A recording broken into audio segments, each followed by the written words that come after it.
क्या आप जानते हैं कि भगवान विष्णु ने राम अवतार में अपनी दैवीय शक्ति होने के बावजूद एक साधारण मनुष्य की तरह दुख और पीड़ा क्यों चुनी?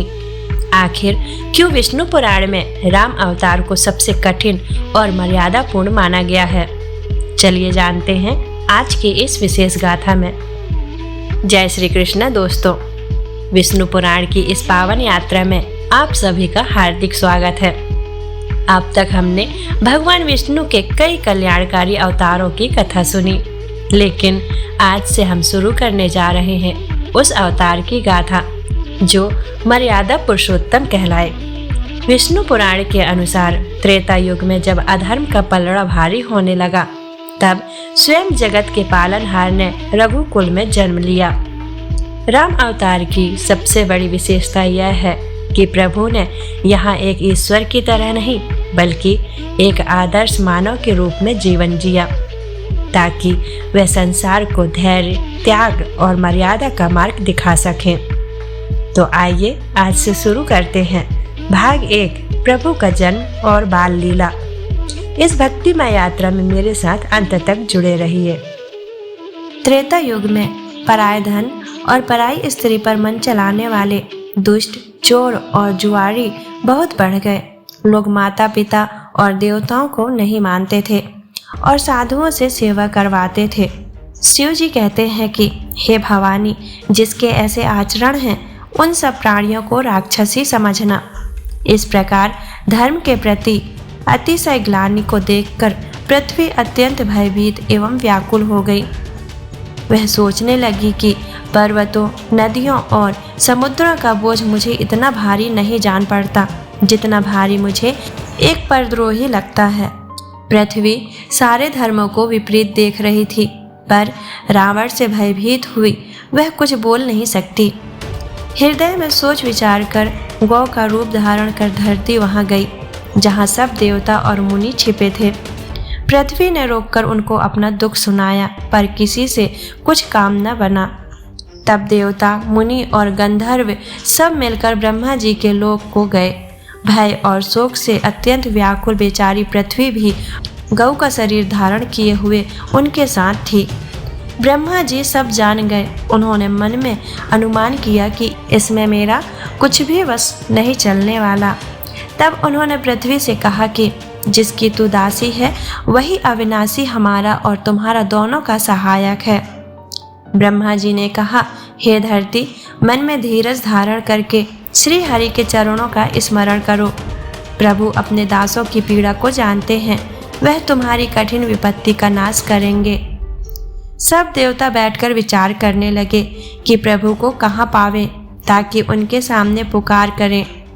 कोई बैकुंठपुरी जाने को कहता था और कोई कहता था कि वही प्रभु क्षीर सागर में निवास करते हैं। जिसके हृदय में जैसी भक्ति और प्रीति होती है, प्रभु वह सदा उसी रीति से प्रकट होते हैं। हे पार्वती, उस समाज में मैं भी था। अवसर पाकर मैंने एक बात कही, मैं तो यह जानता हूँ कि भगवान सब जगह समान रूप से व्यापक हैं। प्रेम से वे प्रकट हो जाते हैं। देश, काल, दिशा, विदिशा में बताओ ऐसी जगह कहाँ है जहाँ प्रभु ना हो। वह चराचरमय होते हुए ही सबसे रहित हैं और विरक्त हैं। वह प्रेम से प्रकट होते हैं जैसे अग्नि अव्यक्त रूप से सर्वत्र व्याप्त है, परंतु जहाँ उसके लिए अग्नि मंथना आदि साधना किए जाते हैं वहाँ वह प्रकट होती है। इसी प्रकार सर्वत्र व्याप्त भगवान भी प्रेम से प्रकट होते हैं। मेरी बात सबको प्रिय लगी। ब्रह्मा जी ने साधु साधु कहकर बड़ाई की। मेरी बात सुनकर ब्रह्मा जी के मन में बड़ा हर्ष हुआ। उनका तन पुलकित हो गया और नेत्रों से आंसू बहने लगे। तब वह धीर बुद्धि ब्रह्मा जी सावधान होकर हाथ जोड़कर स्तुति करने लगे। हे देवताओं के स्वामी, सेवकों को सुख देने वाले, शरणागत की रक्षा करने वाले भगवान, आपकी जय हो। हे गौ ब्राह्मण का हित करने वाले, असुरों का विनाश करने वाले, समुद्र की कन्या के प्रिय स्वामी, आपकी जय हो। हे देवता और पृथ्वी का पालन करने वाले, आपकी लीला अद्भुत है, उसका भेद कोई नहीं जानता। ऐसे जो स्वभाव से ही कृपालु और दीन दयालु हैं, वह ही हम पर कृपा करें। हे अविनाशी, सबके हृदय में निवास करने वाले, सर्वव्यापक, परम आनंद स्वरूप, अयज्ञ, इंद्रियों से परे, पवित्र चरित्र, माया से रहित मुकुंद, आपकी जय हो। लोक और परलोक के सब भोगों से विरक्त तथा मोह से सर्वथा छूटे हुए मुनि वृंद भी अत्यंत अनुरागी बनकर जिनका रात दिन ध्यान करते हैं और जिनके गुणों के समूह का ज्ञान करते हैं, उन सच्चिदानंद की जय हो। जिन्होंने बिना किसी दूसरे संगी अथवा सहायक के अकेले ही 3 प्रकार की सृष्टि उत्पन्न की, वे पापों का नाश करने वाले भगवान हमारी सुधि लें। हम न भक्ति जानते न पूजा, जो संसार के भय का नाश करने वाले, मुनियों के मन को आनंद देने वाले और विपत्तियों के समूह को नष्ट करने वाले हैं। हम सब देवताओं के समूह मन, वचन और कर्म से चतुराई करने की बाण छोड़कर उनकी शरण में आए हैं। सरस्वती, वेद, शेष जी और संपूर्ण ऋषि कोई भी जिनको नहीं जानते, जिन्हें दीन प्रिय है, ऐसा वेद पुकार कर कहते हैं, वह ही श्री भगवान हम पर दया करें। हे संसार रूपी समुद्र के लिए मंदराचल रूप सब प्रकार से सुंदर गुणों के धाम और सुखों की राशि नाथ, आपके चरण कमलों में मुनि, सिद्धि और सारे देवता भय से अत्यंत व्याकुल होकर नमस्कार करते हैं। देवताओं और पृथ्वी को भयभीत जानकर और उनके स्नेह युक्त वचन सुनकर शोक और संदेह को हरने वाली गंभीर आकाशवाणी हुई। हे मुनि, सिद्ध और देवताओं के स्वामियों, डरो मत, तुम्हारे लिए मैं मनुष्य का रूप धारण करूंगा और उदार सूर्यवंश में अंशों सहित मनुष्य का अवतार लूंगा।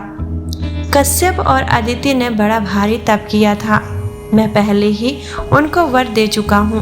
वह ही दशरथ और कौशल्या के रूप में मनुष्यों के राजा होकर श्री अयोध्यापुरी में प्रकट हुए हैं। उन्हीं के घर जाकर मैं रघुकुल में श्रेष्ठ 4 भाइयों के रूप में अवतार लूंगा। नारद के सब वचन में सत्य करूंगा और अपनी पराशक्ति के सहित अवतार लूंगा। मैं पृथ्वी का सब भार हर लूंगा। हे देववृंद, तुम निर्भय हो जाओ। आकाश में ब्रह्मा की वाणी को कान से सुनकर देवता तुरंत लौट गए, उनका हृदय शीतल हो गया। तब ब्रह्मा जी ने पृथ्वी को समझाया, वह भी निर्भय हुई और उसके जी में भरोसा आ गया। देवताओं को यही सिखाकर कि वानरों का शरीर धर धर कर तुम लोग पृथ्वी पर जाकर भगवान के चरणों की सेवा करो, ब्रह्मा जी अपने लोक को चले गए। सब देवता अपने अपने लोक को गए। पृथ्वी सहित सबके मन को शांति मिली। ब्रह्मा जी ने जो कुछ आज्ञा दी उससे देवता बहुत प्रसन्न हुए और उन्होंने देर नहीं की। पृथ्वी पर उन्होंने वानर देह धारण की। उनमें अपार बल और प्रताप था। सभी सूरवीर थे। पर्वत, वृक्ष और नख ही उनके शस्त्र थे।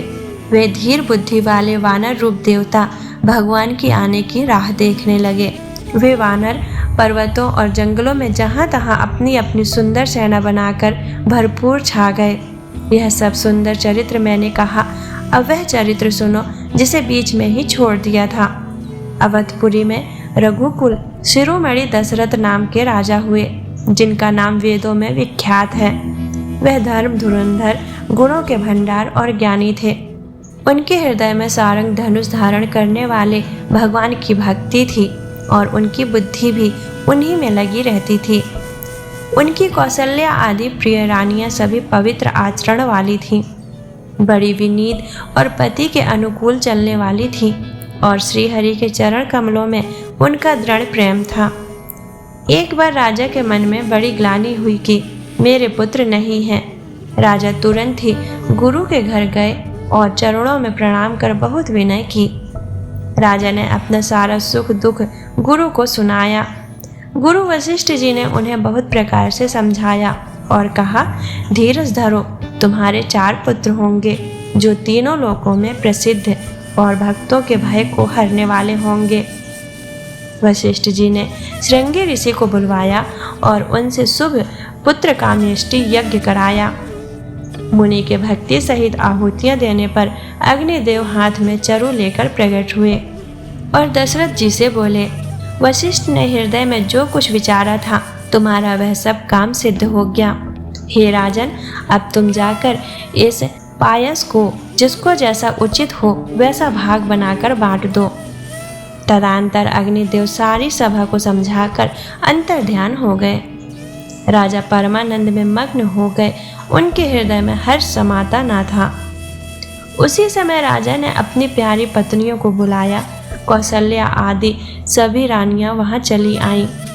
राजा ने पायस का आधा भाग कौशल्या को दिया और शेष आधे के 2 भाग किए। उनमें से एक भाग राजा ने कैकेयी को दिया।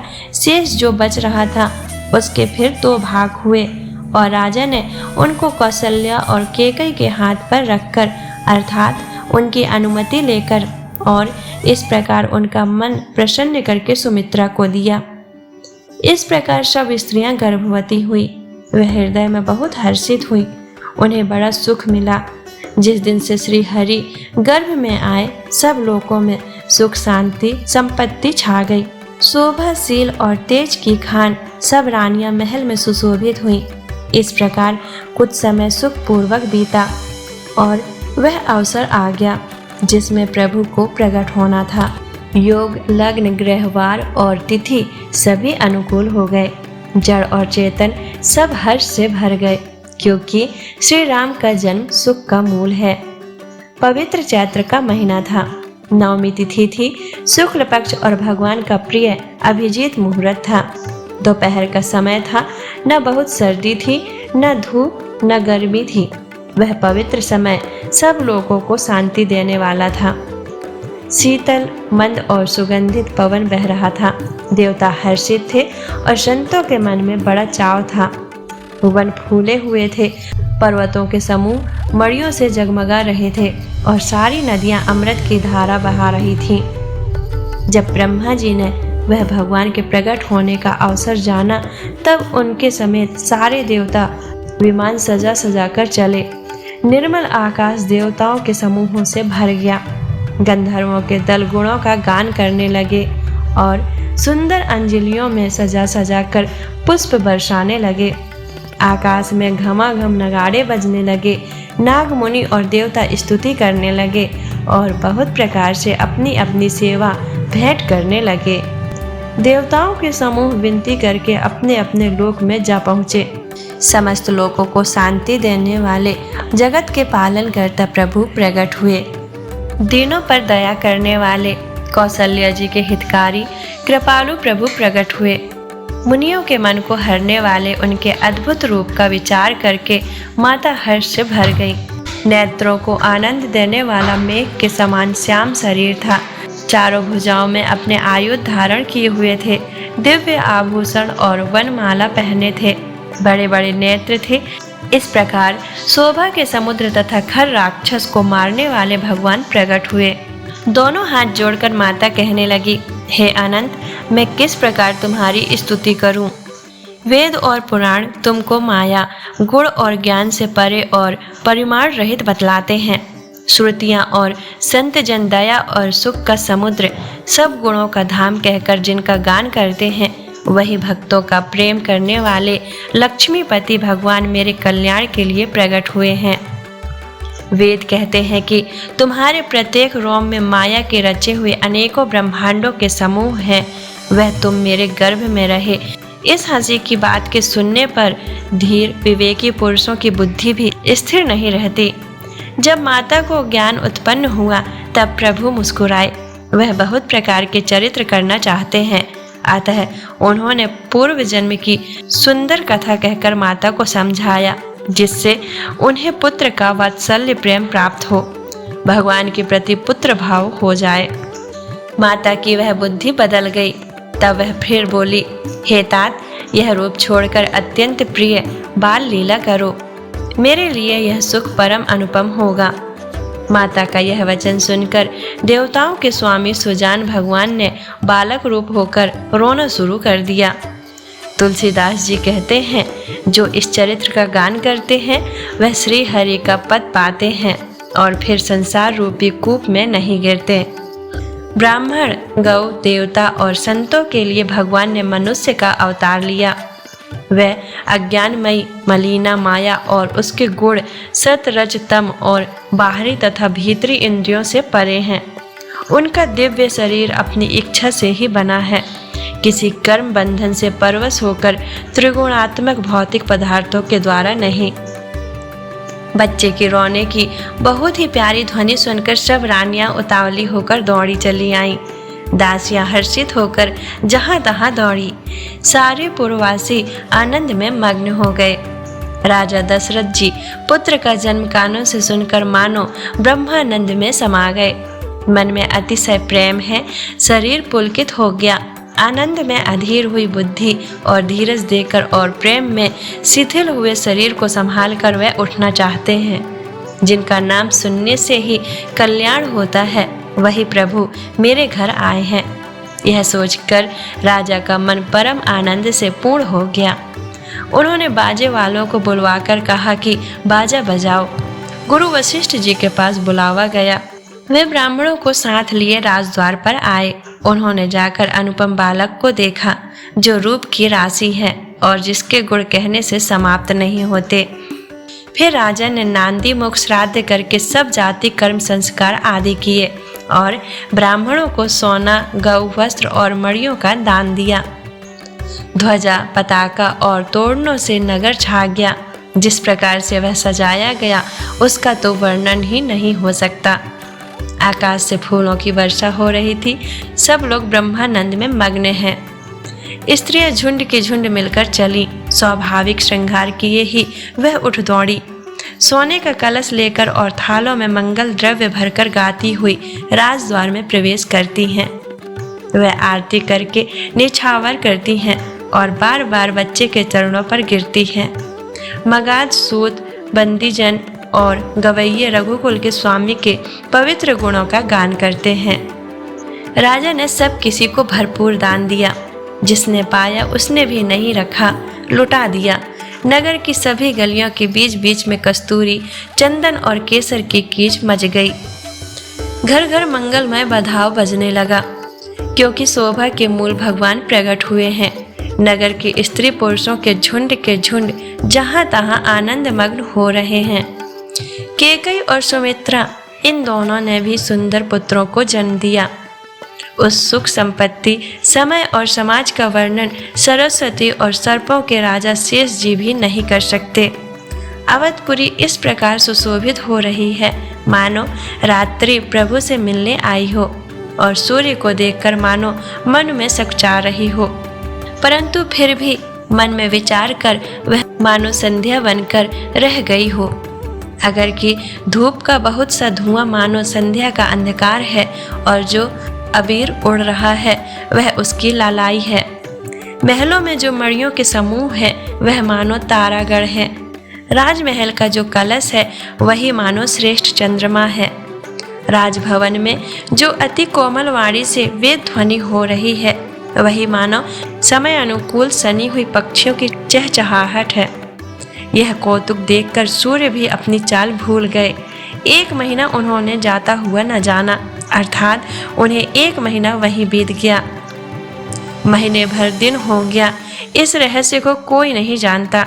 सूर्य अपने रथ सहित वहीं रुक गए। फिर रात किस तरह होती, यह रहस्य किसी ने नहीं जाना। सूर्यदेव भगवान श्री राम जी का गुणगान करते हुए चले। यह महाउत्सव देखकर देवता, मुनि और नाग अपने भाग्य की सराहना करते हुए अपने अपने घर चले।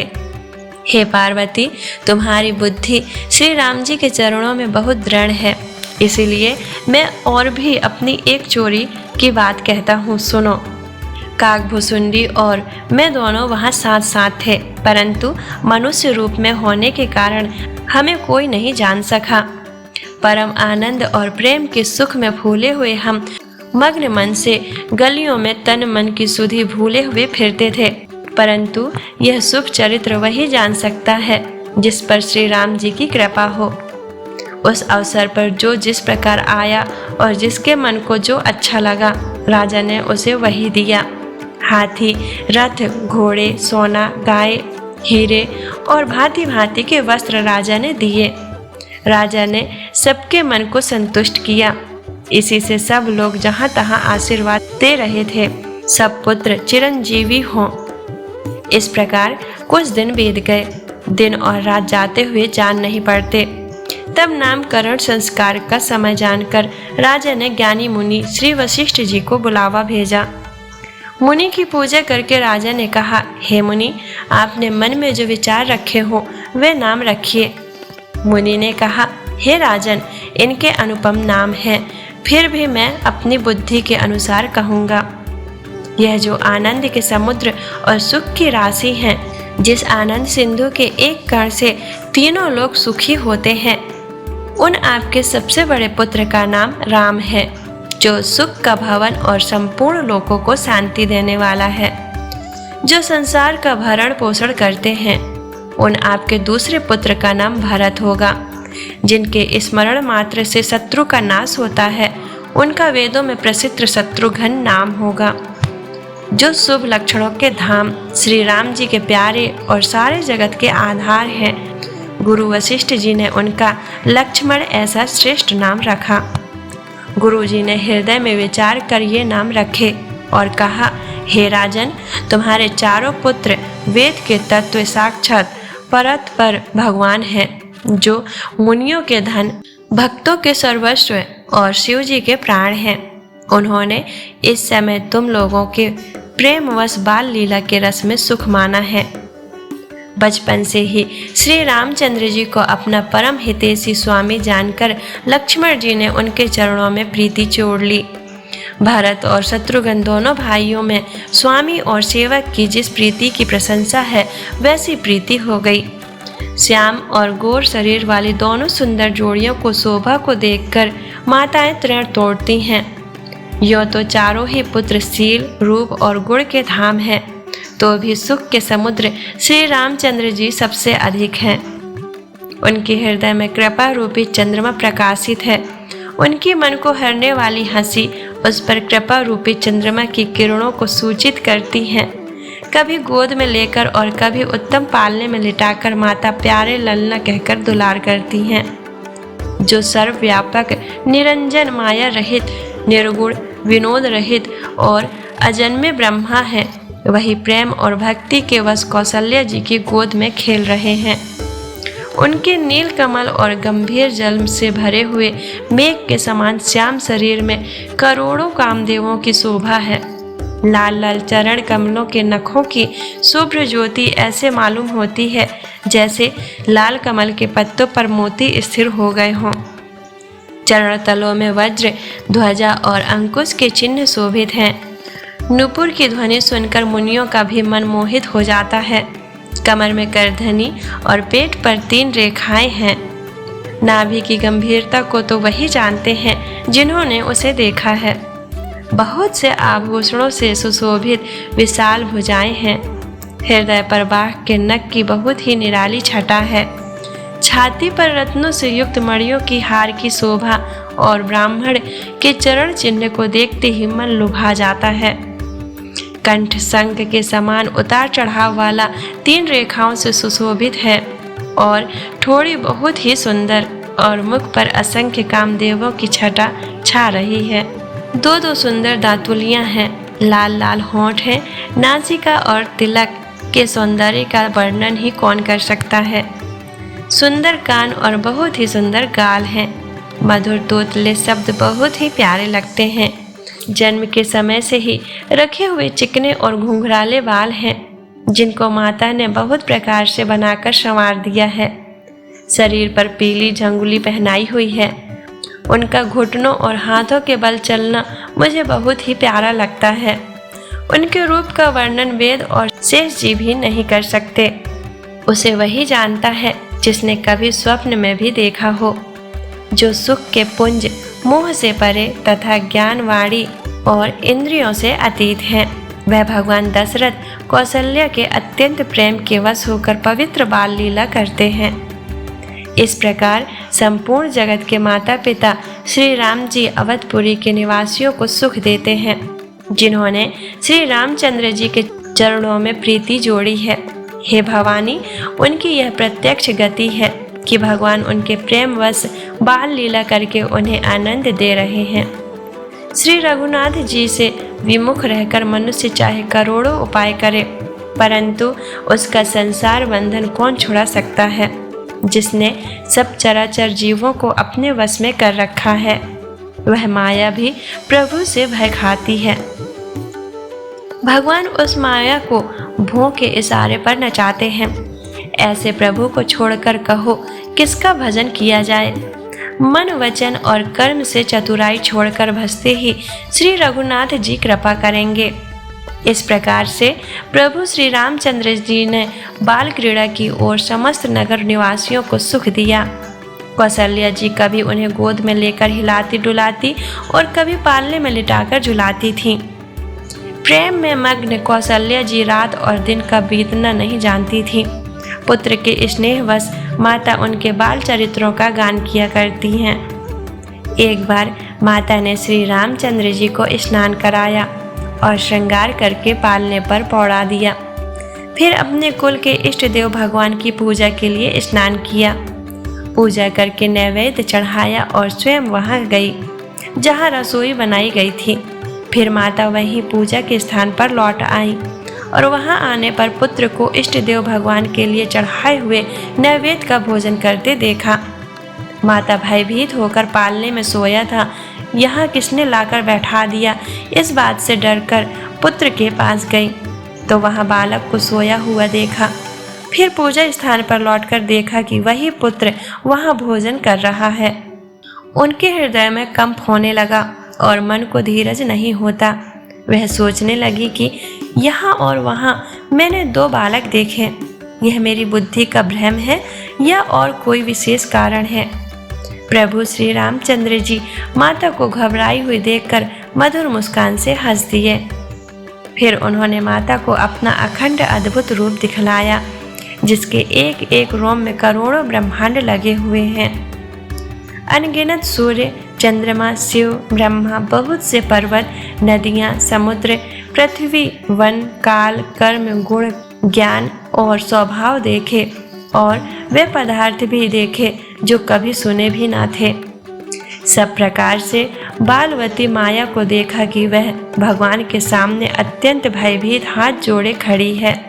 जीव को देखा जिसे वह माया नचाती है और फिर भक्ति को देखा जो उस जीव को माया से छुड़ा देती है।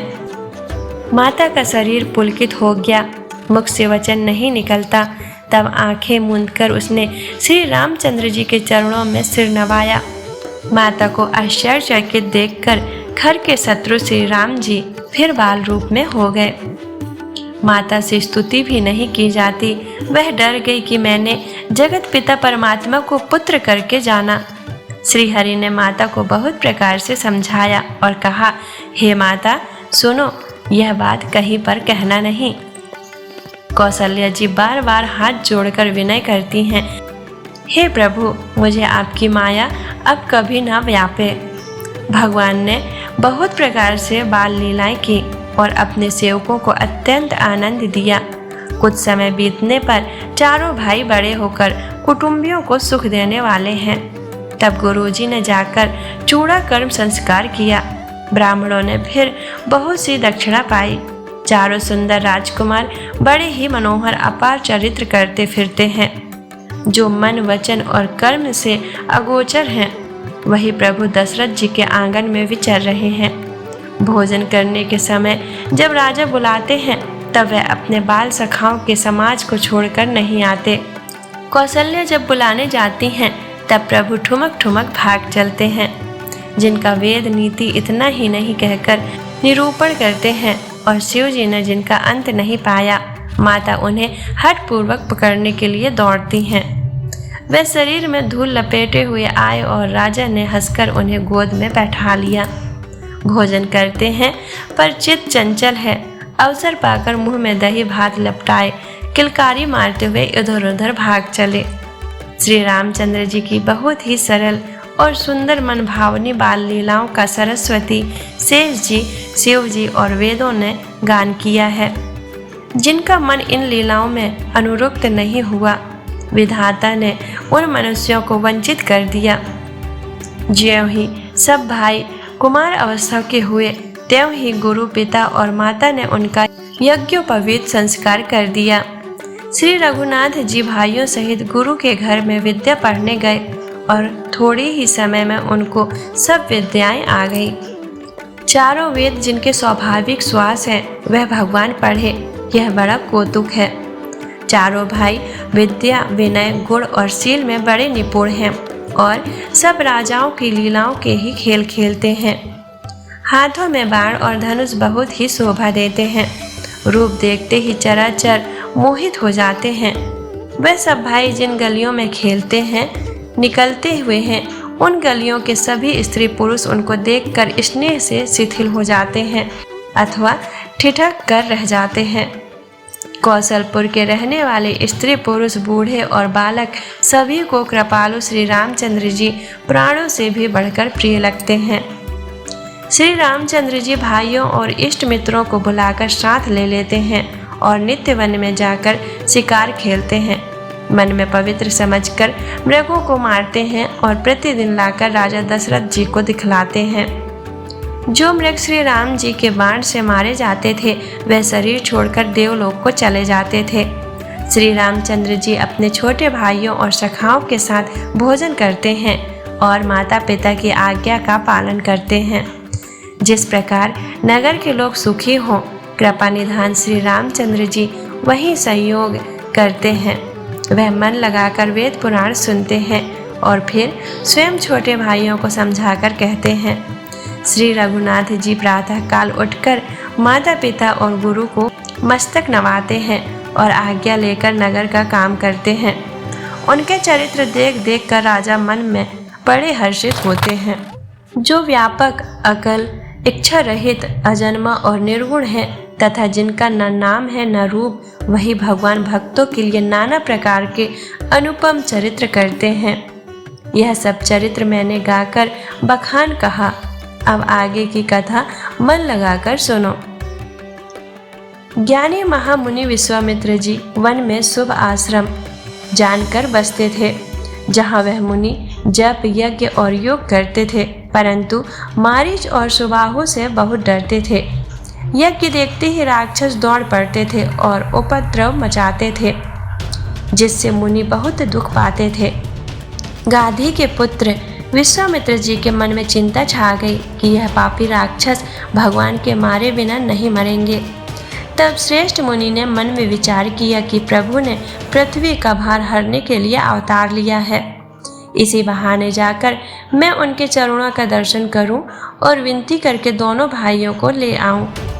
आहा, जो ज्ञान, वैराग्य और सब गुणों के धाम है, उन प्रभु को मैं नेत्र भरकर देखूंगा। बहुत प्रकार से मनोरथ करते हुए जाने में देर नहीं लगी। सरयू के जल में स्नान करके वे राजा के दरवाजे पर पहुँचे। राजा ने जब मुनि का आना सुना तब वह ब्राह्मणों के समाज को लेकर मिलने गए और दंडवत करके मुनि का सम्मान करते हुए उन्हें लाकर अपने आसन पर बैठाया। चरणों को धोकर बहुत पूजा की और कहा, मेरे समान धन्य आज दूसरा कोई नहीं है। फिर अनेक प्रकार के भोजन करवाए, जिससे श्रेष्ठ मुनि ने अपने हृदय में बहुत ही हर्ष प्राप्त किया। फिर राजा ने चारों पुत्रों को मुनि के चरणों पर डाल दिया, उनसे प्रणाम कराया। श्री रामचंद्र जी को देखकर मुनि अपनी देह की सुधि भूल गए। वह श्री रामचंद्र जी की मुख की शोभा देखते ही मग्न हो गए, मानो चकोर पूर्ण चंद्रमा को देखकर लुभा गया हो। तब राजा ने मन में हर्षित होकर यह वचन कहे, हे मुनि, इस प्रकार कृपा तो आपने कभी नहीं की। आज किस कारण से आपका शुभागमन हुआ, कहिए, मैं उसे पूरा करने में देर नहीं लगाऊंगा। मुनि ने कहा, हे राजन, राक्षसों के समूह मुझे बहुत सताते हैं, इसीलिए मैं तुमसे कुछ मांगने आया हूँ। छोटे भाई सहित श्री रघुनाथ जी को मुझे दो। राक्षसों के मारे जाने पर मैं सुरक्षित हो जाऊंगा। हे राजन, प्रसन्न मन से इनको दो, मोह और अज्ञान को छोड़ दो। हे स्वामी, इससे तुमको धर्म और सुयश की प्राप्ति होगी और इनका परम कल्याण होगा। इस अत्यंत अप्रिय वाणी को सुनकर राजा का हृदय कांप उठा और उनके मुख की कांति फीकी पड़ गई। उन्होंने कहा, हे ब्राह्मण, मैंने चौथेपन में 4 पुत्र पाए हैं। आपने विचार कर बात नहीं कही। हे मुनि, आप पृथ्वी, गौ, धन और खजाना मांग लीजिए। मैं आज बड़े हर्ष के साथ अपना सर्वस्व दे दूंगा। देह और प्राण से अधिक प्यारा कुछ भी नहीं होता। मैं उसे भी एक पल में दे दूंगा। सभी पुत्र मुझे प्राणों के समान प्यारे हैं। उनमें भी हे प्रभु, राम को तो किसी प्रकार देते नहीं बनता। कहाँ अत्यंत डरावने और क्रूर राक्षस और कहाँ परम किशोर अवस्था के बिल्कुल सुकुमार मेरे सुंदर पुत्र। प्रेम रस और सनी हुई राजा की वाणी सुनकर ज्ञानी मुनि विश्वामित्र जी ने हृदय में बड़ा हर्ष माना। तब वशिष्ठ जी ने राजा को बहुत प्रकार से समझाया, जिससे राजा का संदेह नाश को प्राप्त हुआ। राजा ने बड़े ही आदर से दोनों पुत्रों को बुलाया और हृदय से लगाकर बहुत प्रकार से उन्हें शिक्षा दी। फिर कहा, हे नाथ, ये दोनों पुत्र मेरे प्राण हैं। हे मुनि, अब आप ही इनके पिता हैं और दूसरा कोई नहीं। राजा ने बहुत प्रकार से आशीर्वाद देकर पुत्रों को ऋषि के हवाले कर दिया। फिर प्रभु माता के महल में गए और उनके चरणों में सिर नवाकर चले। पुरुषों में सिंह रूप दोनों भाई राम लक्ष्मण मुनि का भय हरने के लिए प्रसन्न होकर चले। वे कृपा के समुद्र, धीर बुद्धि और संपूर्ण विश्व के कारण के भी कारण हैं। भगवान के लाल नेत्र हैं, चौड़ी छाती और विशाल भुजाएं हैं। नील कमल और तामाल के वृक्ष की तरह श्याम शरीर है। कमर में पीतांबर पहने और सुंदर तरकस कसे हुए हैं। दोनों हाथों में क्रमशः सुंदर धनुष और बाण हैं। श्याम और गौर वर्ण के दोनों भाई परम सुंदर हैं। विश्वामित्र जी को महान निधि प्राप्त हो गई। वह सोचने लगे, मैं जान गया कि प्रभु ब्राह्मणों के भक्त हैं। मेरे लिए भगवान ने अपने पिता को भी छोड़ दिया। मार्ग में चले जाते हुए मुनि ने ताड़का को दिखलाया। शब्द सुनते ही वह क्रोध करके दौड़ी। श्री राम जी ने एक ही बाण से उसका प्राण हर लिया और दीन जानकर उसका निज पाद अपना दिव्य स्वरूप दिया। तब ऋषि विश्वामित्र ने प्रभु को मन में विद्या का भंडार समझते हुए भी लीला को पूर्ण करने के लिए ऐसी विद्या दी जिससे भूख प्यास न लगे और शरीर में अतुलित बल और तेज का प्रकाश हो। तो यह थी प्रभु श्री राम के जन्म और उनके बाल्यकाल की वह कथा, जो हमें सिखाती है कि संस्कार और शिक्षा ही एक व्यक्ति को पुरुषोत्तम बनाती है। पर कहानी अभी खत्म नहीं हुई है। अगले भाग में हम देखेंगे कि कैसे महर्षि विश्वामित्र के साथ जाकर प्रभु ने अधर्म का विनाश शुरू किया और कैसे हुआ माता सीता से उनका दिव्य मिलन। अगर आपको विष्णु पुराण की यह कथा पसंद आ रही है तो इस वीडियो को लाइक जरूर करें और हमारे चैनल को सब्सक्राइब करके बेल आइकन दबा दें ताकि भाग 2 आते ही आपको तुरंत पता चल जाए। कमेंट में जय श्री राम लिखना ना भूलें। मिलते हैं अगले भाग में, तब तक के लिए जय श्री हरि।